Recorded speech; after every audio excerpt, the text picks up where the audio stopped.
السلام علیکم ورحمۃ اللہ وبرکاتہ۔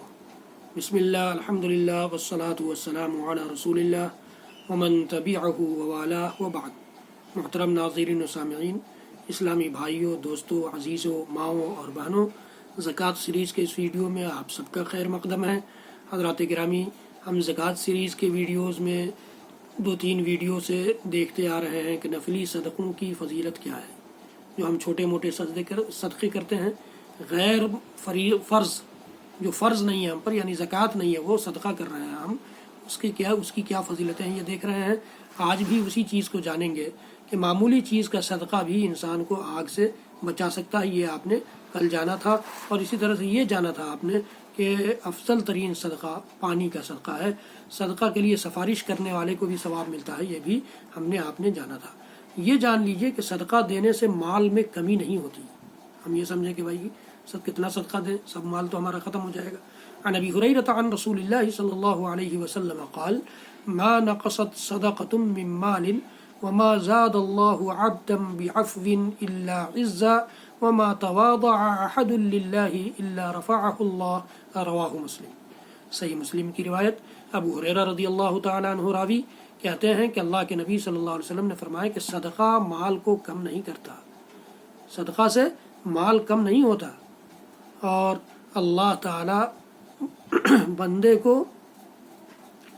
عزت میں بڑھا دیتا ہے اگر وہ کسی کو معاف کر دیتا ہے۔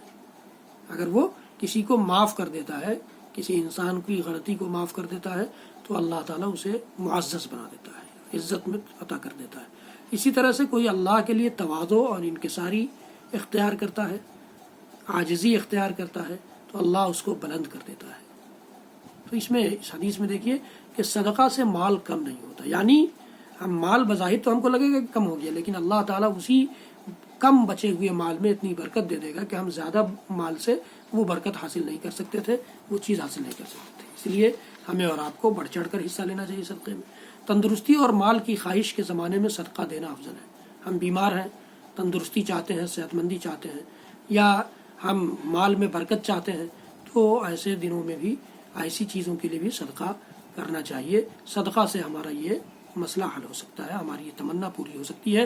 صدقہ دینے میں جلدی کرنا چاہیے، انتظار نہیں کرنا چاہیے یا تاخیر نہیں کرنا چاہیے۔ ابو ہریرہ رضی اللہ تعالیٰ عنہ کہتے ہیں کہ ایک آدمی نبی اکرم صلی اللہ علیہ وسلم کی خدمت میں حاضر ہوا اور عرض کیا کہ اللہ کے رسول، کون سا صدقہ اجر میں افضل ہے، بڑھا ہوا ہے، یعنی کس صدقے کا اجر زیادہ ملے گا؟ آپ صلی اللہ علیہ وسلم نے فرمایا کہ وہ صدقہ جو تو تندرستی کی حالت میں کرے۔ صحت مند ہم ہیں، ایسی حالت میں اگر ہم صدقہ کرتے ہیں تو اس کی فضیلت بڑھی ہوئی، اس کا اجر بڑھا ہوا ہے، اس کا ثواب بڑھا ہوا ہے۔ ہمارے ہاں کیا رواج ہے، آدمی مرنے لگتا ہے، اس کو ہوش نہیں ہے، تو توبہ کا دروازہ بھی اس کے لیے بند ہو گیا ہے، اور اناج کی ٹوکریاں لا کر کے اس کے ہاتھ سے چھویا جاتا ہے کہ یہ صدقہ کر رہے ہیں۔ ارے آپ کس کو بیوقوف بنا رہے ہو بھائی؟ اس ذات کو جو سب کچھ جانتا ہے، اس ہستی کو جس کے علم سے کوئی چیز خارج نہیں ہے، یا انسانوں کو بنا رہے ہو؟ اس کو بنا رہے ہو؟ صدقہ تم کس کے لیے کرانا چاہ رہے ہو؟ ظاہر ہے کہ صدقہ انسان اللہ تعالیٰ کے لیے کراتا ہے، تو اللہ تعالیٰ تو جان رہا ہے کہ وہ بندہ اپنی صحت رہتے ہوئے، اپنی تندرستی رہتے ہوئے کچھ خرچ نہیں کر سکا، تب اس کے گھر والے لا کر کے اس سے ہاتھ چھوا رہے ہیں۔ کیا فائدہ ایسے صدقے کا اور ایسے رواج کا؟ اس لیے کوشش یہ کی جائے کہ جب تک ہمارے ہوش و حواس باقی ہیں، اسی میں ہم صدقہ کریں، خیرات کریں، اور اللہ رب العالمین کی خوشنودی اس کے ذریعے حاصل کریں۔ تو اللہ کے رسول صلی اللہ علیہ وسلم نے اس صحابی سے فرمایا کہ تندرستی کی حالت میں جو صدقہ تو کرے گا اس کی فضیلت زیادہ ہے۔ تجھے غربت کا خوف بھی ہو، مال خرچ کرنے سے مال کم ہو جائے گا یہ بھی ڈر ہو، اور ایسی حالت میں تم صدقہ کرو تو یہ افضل ہے۔ اور دولت کی خواہش بھی ہو، مال جمع بھی کرنا چاہتا ہے انسان، فطرت ہے، تو ایسی حالت میں بھی اگر ہم صدقہ کر رہے ہیں تو یقین جانیے کہ یہ اللہ رب العالمین کو پسند ہے۔ صدقہ کرنے میں دیر نہ کرنا، کہیں جان حلق میں آ جائے۔ دیکھیے وہی بات آ گئی، جان حلق میں آ گئی اور ٹوکڑی میں ہاتھ ہمارا چھوایا جا رہا ہے، اس سے کچھ نہیں ہوتا ہے۔ جان حلق میں، اور پھر تو کہے کہ فلاں کے لیے اتنا صدقہ اور فلاں کے لیے اتنا صدقہ، دیکھیے وہ اسی کی بالکل تصویر کشی ہے، بالکل اسی منظر کی جو ہمارے سماج میں ہوتا ہے کہ فلاں کو اتنا صدقہ، فلاں کو اتنا صدقہ، حالانکہ اس وقت تو تیرا مال غیروں کا ہی ہو چکا ہوگا۔ ظاہر ہے کہ ورثہ کا مال ہو گیا وہ، جب تم جانکنی کی حالت میں پہنچ گئے تو تمہارا مال اب مال رہا نہیں، تو تمہارے کہنے نہ کہنے سے کوئی فرق نہیں پڑتا ہے۔ اس لیے صدقہ ہوش و حواس میں، تندرستی کی حالت میں، مال کی لالچ اور خواہش کی حالت میں، اور اسی طرح سے غریبی سے ڈر کی حالت میں دی جائے، اور توبہ کا دروازہ بند ہونے سے پہلے پہلے دیا جائے۔ مسلمان کے باغ یا کھیت سے جانور جو کھا جائیں وہ بھی صدقہ ہے۔ اللہ اکبر! یہاں تو جھگڑا ہونے لگتا ہے، اس جانور کو پکڑ کر کے ہم ڈال دیتے ہیں جیل میں، ایسا بھی ہوتا ہے، اب پتہ نہیں ہے یا نہیں، پہلے تو ہوتا تھا یہ۔ تو حضرت انس رضی اللہ تعالیٰ عنہ کہتے ہیں کہ اللہ کے رسول صلی اللہ علیہ وسلم نے فرمایا، کوئی مسلمان جو درخت لگاتا ہے یا کھیتی سینچتا ہے، پھر اس سے انسان یا پرندے یا چوپائے کھاتے ہیں تو وہ اس کے لیے صدقہ ہے، وہ اس کے لیے صدقہ ہے جو کھا جائے۔ اسے بخاری مسلم نے روایت کیا ہے، بخاری کے الفاظ ہیں۔ یہ بڑی فضیلت کا حامل ہے۔ عورت اپنے گھر کے خرچہ سے صدقہ دے سکتی ہے۔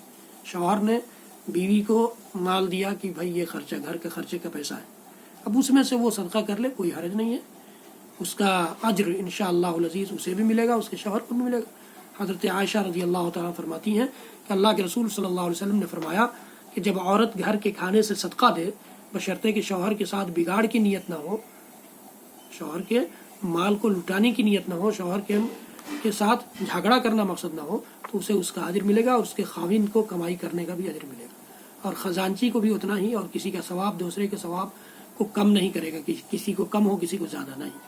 جس کا مال ہے یعنی شوہر کا، اس کو بھی اتنا ہی ملے گا، اور جو خرچ کر رہی ہے بیوی، حالانکہ اس کا مال نہیں ہے، اس کو بھی اتنا ہی ملے گا۔ خزانچی مینیجر جو ہے وہ کسی کو دیتا ہے پیسہ، حالانکہ وہ مالک کا پیسہ، مالک کی طرف سے اس کو اتھارٹی ہے کہ وہ کسی غریب کو، نادار کو، مسکین کو، یتیم کو جتنا چاہے دے سکتا ہے، تو وہ دیتا ہے، حالانکہ اس کا پیسہ نہیں ہے، اس کو بھی اتنا ہی اجر ملے گا جتنا مالک کو ملے گا۔ اللہ رب العالمین کے دربار میں کمی نہیں ہے، قربان جائیے اللہ رب العالمین کی رحمت پر۔ پھر بھی ہم اتنا پیچھے ہیں۔ آئیے اس مہینے کے ان آخری دنوں سے ہم فائدہ اٹھائیں، اور اپنے آس پاس کے لوگوں پر صدقہ خیرات کریں، اپنے اقربا رشتہ داروں میں سے جو ضرورت مند ہیں ان پر خیرات سے ان کو فائدہ پہنچائیں، اور جو مانگنے والے ہیں انہیں بھی دیں، جو مانگنے والے نہیں ہیں ان کو بھی پہنچائیں۔ ان اداروں کی ضرورتوں کو پوری کریں جن اداروں کے سفراء ہم تک، آپ تک اس موسم میں اور اس ماحول میں نہیں پہنچ پائے ہیں۔ حضرات گرامی، رب العالمین سے دعا کریں کہ ہمیں اور آپ کو اللہ رب العالمین اس پریشانی سے نجات دے دے جو اس وقت ساری دنیا جھیل رہی ہے، جس کو جھیل رہی ہے، اور ہم سب کو توفیق دے کہ ہم اپنے کم یا زیادہ جو مال بھی ہمیں اللہ رب العالمین نے عطا کیا ہے اس میں سے صدقہ کر سکیں۔ وصلی اللہ تعالی علی نبینا محمد وعلی آلہ وصحبہ وسلم۔ سبحان ربک رب العزت عما یصفون وسلام علی المرسلین والحمد للہ رب العالمین۔ حضرات گرامی، اس چینل کو سبسکرائب کریں، بیل آئیکن ضرور دبائیں، لائک بھی کریں۔ والسلام علیکم ورحمۃ اللہ وبرکاتہ۔